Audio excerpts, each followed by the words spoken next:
শুভ সকাল বন্ধুরা, কেমন আছো তোমরা সবাই? আশা করি সবাই অনেক ভালো আছো। আমিও কিন্তু অনেকটা ভালো আছি। তো বড়দের প্রণাম আর ছোটদের ভালোবাসা জানিয়ে আমি আজকের ভিডিওটা শুরু করলাম। তো ভিডিওটা দেখতে থাকো, ভিডিওটা কেমন লাগে না লাগে অবশ্যই আমাকে কমেন্ট বক্সে কিন্তু শেষে জানিও। তো চলো ভিডিওটা শুরু করি। তো সকালে ঘুম থেকে উঠে সমস্ত কাজবাজ কিন্তু সেরে নিয়েছি। আসলে আজকে না সোনামার ইঞ্জেকশন আছে, 16 মাসের যে ইঞ্জেকশনটা হয় না, সেই ইঞ্জেকশনটা আছে। তো সেটা নিতেই যেতে হবে। তো তার জন্য সকালে উঠে তাড়াহুড়ো করে কাজগুলো করেছি, তো সেগুলো তোমাদের সাথে শেয়ার করা হয়নি। স্নান সেরে আসার পরেই কিন্তু ভিডিওটা আবার স্টার্ট করলাম। এই দেখো, স্নান করে চলে এসে জামা কাপড় চেঞ্জ করে একদম রেডি হয়ে আমি কিন্তু জামা কাপড়গুলো ছাদে শুকনো করতে দিতে চলে এলাম। আর সোনামা না এখনও ঘুমাচ্ছে। ছাদ থেকে নিচে গিয়ে দেখলাম সোনামা উঠে পড়েছে, আর সোনামার দিদি এসেছিল, মানে আমাদের বড় মানুষ আমাদের ঘরে এসেছিল। তো সে কিন্তু তার বোনকে নিয়ে গেছে তাদের বাড়ি। তো নিয়ে গেল, আমারও একটু সুবিধা হয়ে গেল একটু ঘরটা বিছানাটা গুছিয়ে নিতে। তো দেখো বিছানাটা গুছিয়ে নিয়েছি, তারপরে কিন্তু ঘরটাও একটু গুছিয়ে নিয়েছিলাম যেগুলো এলোমেলো হয়েছিল। আর জানালাগুলোও কিন্তু এদিকে খুলে দিলাম। এই সামনের জানালাটাই এখন খুলছি, কারণ এখন তো বর্ষাকাল, পিছনের দিকের জানালাগুলো কিন্তু খোলা যাবে না, তাই শুধুমাত্র এই দালানের দিকের জানালাটাই খুলছি। আর সোনামার খাবারটা দেখো চুবড়ি চাপা দিয়ে না এখানে গুলে রেখে দিয়েছি, সোনামাকে খাওয়াবো। তো তোমরা দেখো ঘরটা কিন্তু আমি সুন্দরভাবে কিন্তু গুছিয়ে নিয়েছি। তো চলো এবার সোনামাকে আনতে যাই, কারণ সোনামা তো ঘুম থেকে উঠেছে বেশ কিছুক্ষণ হয়ে গেল। তো এবার সোনামাকে খাওয়াতে হবে। তোমাদেরকে বললাম না এদিকে দুধটা গুলে রেখে দিয়েছি। তো এই দেখো দুধটা আবার একদম জুড়িয়ে জল হয়ে গেলে কিন্তু সোনামা খেতে চাইবে না, একটু উষ্ণ উষ্ণ গরম থাকলেই কিন্তু সোনামা ভালোভাবে খায়। তো যাই সোনামার বড় মায়েদের ঘরে গিয়ে সোনামাকে আনি। আর এত পরিমাণ রোদ, তোমরা দেখলেই ভিডিওটা বুঝতে পারবে, প্রচণ্ড পরিমাণে রোদ, মানে বেরোনোই যাচ্ছে না ঘর থেকে, এরকম অবস্থা। তো দেখো সোনামাকে নিয়ে নিয়েছি কোলে, সোনামাকে কোলে নিয়ে চলে যাচ্ছি এবার বাড়ি। আর এত রোদ্দুর না, সোনামাকে নিয়ে তো পুরো আমি ছুটছিলাম, মানে দালান থেকে নেবেই একদম ছুটতে ছুটতে আমাদের ঘরে চলে গেছি। আর গিয়ে দেখো ভাতটা দেখলাম ফুটে গেছে। আসলে ভাতটাও স্নান করার পরেই বসিয়ে দিয়েছিলাম, তো ভাতটা বসানোর সময় তোমাদের সাথে আর শেয়ার করা হয়নি। তো দেখো ভাত এখানে ফুটে গেছে। তারপর আমি চলে গিয়েছিলাম খিচুড়ি আনতে, সোনামার স্কুলে খিচুড়িটা আনতে চলে গিয়েছিলাম। দেখো খিচুড়ি নিয়ে চলে এলাম। তারপরে সোনামাকে দুধটা তো খাইয়ে দিয়েছিলাম, এখন 10টা সাড়ে 10টার মতো বেজে গেছে। তো সেই জন্য সোনামাকে খিচুড়িটা ডিমটাও কিন্তু খাইয়ে দিলাম। আর অনেকটাই খিচুড়ি, আমি তো প্রতিদিনই খাই সোনামার সাথে একটু করে, সোনামা যতটা খাই তারপর আমিও খাই। তো আজকে আমি খাচ্ছিলাম, তো আমি খাওয়ার আগে দেখো সোনামাই কিন্তু আমাকে খাইয়ে দিচ্ছিল। আর কীরকমভাবে খাওয়াচ্ছিল দেখো, খাওয়াতে পারছে না তবুও ছাড়বে না, মানে মাকে খাইয়েই ছাড়বে। প্রতিদিনই এরকম হয় জানো তো, আমি যাই খাই না খাই, আমি মানে ওকে খাইয়ে দিলে ও আবার সেটা ঘুরিয়ে আমাকেই খাইয়ে দেয়। তো জানো তো তাড়াহুড়ো করে কী আর রান্না করব, কারণ 11টার সময় সেন্টারে যেতে হবে। তো তার জন্য একটু অল্প করে সয়াবিন ছিল ঘরে, বেশি সয়াবিনও ছিল না, সেগুলো কিন্তু ভিজোতে দিয়ে দিয়েছিলাম ঘুম থেকে ওঠার পরই। সেগুলোরই একটু তরকারি বানিয়ে নিচ্ছি। পুরো 11টা 50 বেজে গেছে, এখন আমাকে 10 মিনিটের মধ্যে পুরো রেডি হতে হবে। সোনামাকে রেডিও করাতে হবে, কারণ টোটোওয়ালা চলে আসবে। তো চলো ফ্রেন্ডস, আমি রেডি হয়ে আসছি। কত তাড়াহুড়োর মধ্যে যে রেডি হয়েছি, আর মানে টোটোটাও এসে দাঁড়িয়েছিল বাড়ির সামনে, আমি ছুটতে ছুটতে গিয়ে উঠে পড়েছি।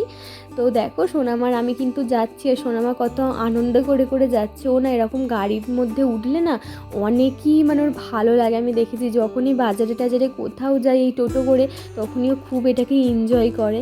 তো আজকেও সেরকম করছিল, কিন্তু ও তো জানে না ওকে কোথায় নিয়ে যাচ্ছি, ওকে ইঞ্জেকশন দিতে নিয়ে যাচ্ছি। তো ওকে দেখলে তো কীরকম একটা আমি হাতা কাটা জামা পরিয়েছি ফিতে বাঁধা, যাতে ইঞ্জেকশনটা দিতেও সুবিধা হয়, আর বাড়িতে এসে ইঞ্জেকশনটা দেওয়ার পর ব্যথা থাকবে, যাতে বাড়িতে এসে আমি খুলতেও আমি পারি ভালোভাবে, যাতে খুলতেও সুবিধা হয়। তো তারই কারণে। আর টোটো তো তোমরা যারা টোটোতে উঠেছো, যারা টোটো চাপো, তারা তো জানবেই যে কী পরিমাণ টোটোগুলো লাফায় নড়ে।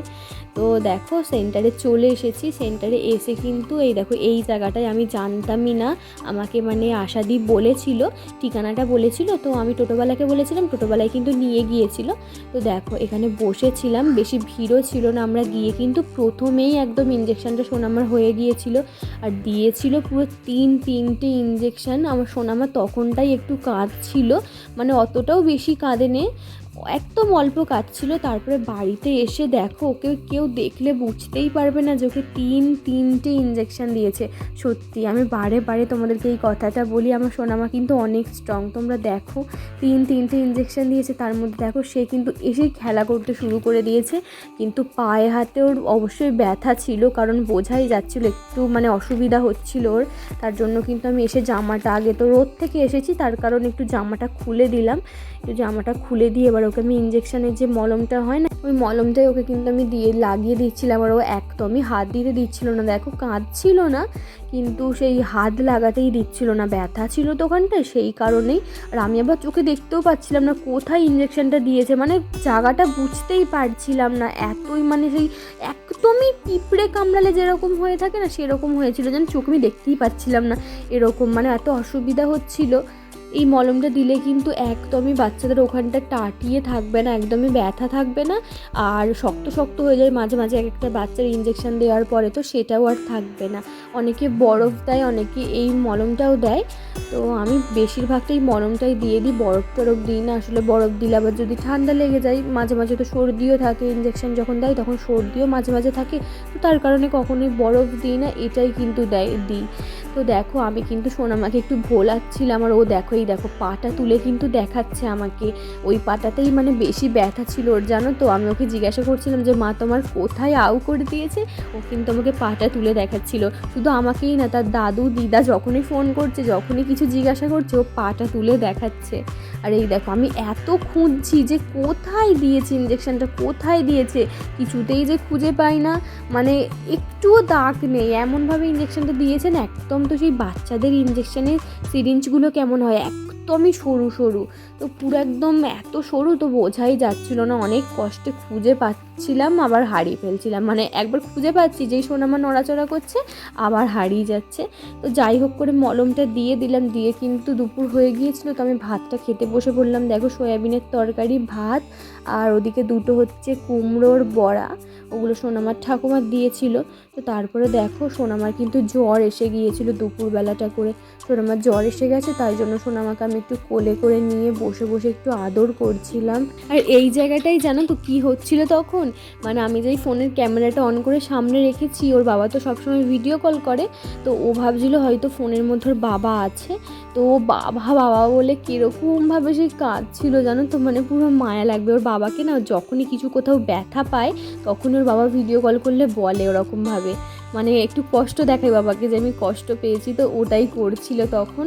আর এই দেখো তারপরে বিকেল হয়ে যেতেই আমি কিন্তু সোনামাকে বেদানা ছাড়িয়ে দিয়েছি, সোনামা সেটাই খাচ্ছিল তার ঠাকুমার কোলে বসে বসে। আর জ্বরের ওষুধটাও একবার খাইয়ে দিয়েছিলাম, তো তাই জ্বরটা কমে গিয়েছিল, একদমই জ্বরটা ছেড়ে গিয়েছিল, তো তার কারণেই সে ভালোভাবে বসে বসে বেদানাগুলো খাচ্ছিল। আর আমি জামা কাপড় তুলতে এসেছিলাম, এসে ওই যে পাশের বাড়িটা দেখছো গোলাপি, ওই বাড়িটাতে কিন্তু একটা ভাসুর হয় আর যা হয়, তো তারা দুজন মিলে বসেছিল তাদের একটা পুচপুকে নিয়ে, তো তাদের সাথে আমি এখান থেকে কথা বলছিলাম নিচের দিকে তাকিয়ে, আর একটু হাসি ঠাট্টা করছিলাম আর কি। আর আমার নাইটিটা দেখো হাওয়াতে একদম নিচে পড়ে গিয়েছিল, জানালার যেই ওপরের ওগুলো থাকে না, কি বলে ওগুলোকে আমি জানি না, ওগুলোর ওপরে পড়ে গিয়েছিল, তো সেই জন্য আমি ওটাকে আবার ওইটা দিয়ে তুলে নিলাম। তুলে নিয়ে দেখো এবার দাঁড়িয়ে দাঁড়িয়ে, আমি তো গল্প পেলে আর কিছু চাই না, তো একটু গল্প করতে ভালোবাসি, তো একটু গল্প করে নিলাম, তারপরে ঘরে চলে এলাম। ঘরে এসে কিন্তু ঘরটা আমি গুছিয়ে নিচ্ছি আবার, কারণ দুপুরে শুয়েছিলাম সোনামার আমি, ঘরটা অগোছালো হয়েছিল, বিছানাটা অগোছালো হয়েছিল, তো বিকেলে যেরকম ঘর দালান ঝাঁট দিত সেরকম তো ঝাঁট দিতে হবে, তো সেই জন্য ঘরটাও ঝাঁট দিয়ে দিলাম। আর দেখো সোফার মধ্যে কত কত জামা কাপড়, তো এই জামা কাপড়গুলো কিন্তু সকাল থেকেই পড়ে আছে। আর বন্ধুরা তোমরা কি একটা জিনিস লক্ষ্য করছো, আমি যে ভিডিওটা এখন ভয়েস ওভার দিচ্ছি, এখন কিন্তু রাত, সেই জন্য না আমাদের ঘরে সেই টিকটিকি ডাকছে, রাতের বেলা টিকটিকি ডাকে না, তো সেটাই হচ্ছে, টিকটিক টিকটিক করে। তোমরা হয়তো আমার ভিডিওটার মধ্যে অনেকবারই আওয়াজ পাবে, তো কিছু মনে করো না। এখন অনেকটাই রাত, প্রায় 2টো মতো বাজে, এখন কিন্তু ভিডিওটাই ভয়েস ওভার দিচ্ছি। আসলে কি বলো তো, আমরা মায়েরাই পারি, মানে একটা সংসার একটা মাই কিন্তু পারে তার নিজের সন্তানের জন্য সবটুকু করতে, নিজের ঘর সংসারের কাজ বাজ সেরে নিজের যত্ন করে সন্তানের যত্ন করে তারপরে বাইরের কাজগুলোকেও করতে, এই যে নিজে হাতে বাজার করে আনা, বাজার করে এনে রান্না বান্না করা, যে কোনো দরকার হোক নিজেই বাজারে ছোটা, দোকানে ছোটা, তো একটা মাই শুধু এগুলো করতে পারে, কারণ একটা মা নিজের সন্তানের কথা ভেবে শুধুমাত্র এগুলো করে।